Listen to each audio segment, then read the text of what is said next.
যে বিএনপির মহাসচিবকেই আমরা ধন্যবাদ দিই যে আপনি তো কিছুদিন আগে স্বীকার করলেন যে 5 মাস চলে গেছে, দেশের কোনো পরিবর্তন হয় নাই, যে দুর্নীতি, ঘুষ, অনিয়ম, বিশৃঙ্খলা চলছিল তাই বহাল আছে।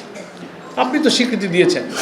ফলে দেশে খুন চলবে, দুর্নীতি চলবে, লুটপাট চলবে, লুটপাটের নতুন নতুন দরজা খোলা হবে, ক্যাম্পাস আবার রক্তাক্ত হবে, গ্যাস থাকবে না, বিদ্যুৎ থাকবে না, চুলা জ্বলবে না। তো এটা কোনো ইস্যু নিয়ে, এটা নিয়ে কথাও বলা যাবে না। তো এটা তো আর একটা কর্তৃত্ববাদ, এটা তো আর একটা ফ্যাসিবাদী স্টাইলে বিরোধী দলকে নিয়ন্ত্রণ করার অপচেষ্টা। এটা একটা কথা। সেকেন্ড হচ্ছে, আজকে আমরা যে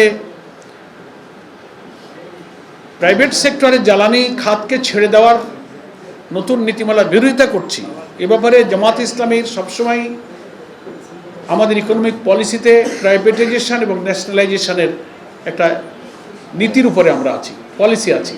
আমরা একটানা যেমন প্রাইভেটাইজেশনের বিরোধীও নই, আবার সরকারিকরণও বিরোধী নই। ক্ষেত্র বিশেষে সেক্টর ভিত্তিক বিভিন্ন খাতের অবস্থা ভেদে কখন কোন খাতটা বেসরকারি খাতে দেওয়া যায়, আবার কোনটা সরকারি খাতে রাখতে হবে, সেটা অবস্থা বুঝে জামাত ইসলামীর ইকোনমিক পলিসিতে আমরা এটা উল্লেখ করেছি। ঢালাওভাবে আমরা বেসরকারিকরণের বিরোধী নই, কিন্তু যেখানে দুর্নীতির দরজা খোলে, যেখানে সরকারের উচ্চ পর্যায়ে লুটপাট, ভাগাভাগির কোনো চক্র, সিন্ডিকেট দৃশ্যমান হয় কোনো একটা খাতকে প্রাইভেট সেক্টরে ছেড়ে দেওয়ার মাধ্যমে, তার তো আমরা প্রতিবাদ না করে আমরা পারবো না। বাংলাদেশে কতগুলো গুরুত্বপূর্ণ সেক্টর আছে, আপনি বিদ্যুৎ, রেল, বিমান, জ্বালানি, এই সেক্টরগুলো কিন্তু ইম্পর্টেন্ট সেক্টর। চাইলেই এটাকে প্রাইভেট সেক্টরে ছেড়ে দেওয়া যায় না। অনিয়ম হয়, দুর্নীতি হয়, ধর্মঘট হয়, এবং এখানে কোনো অডিট নাই, সংসদের কোনো স্ট্যান্ডিং কমিটিতে তার কোনো কিছু করা যায় না, কোনো জবাবদিহিতা নাই।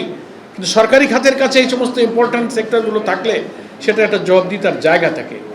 সেই কারণে আমরা আজকের এই সংবাদ সম্মেলনে বাংলাদেশের নিত্যদিনের সব মানুষের সাথে সম্পৃক্ত যে খাত জ্বালানি, সেই তেল আমদানি, বিপণন, পরিবহন, বেসরকারি খাতে ছেড়ে দেওয়ার সরকারি উদ্যোগের প্রসঙ্গে আমাদের অবস্থান আমরা ব্যক্ত করছি।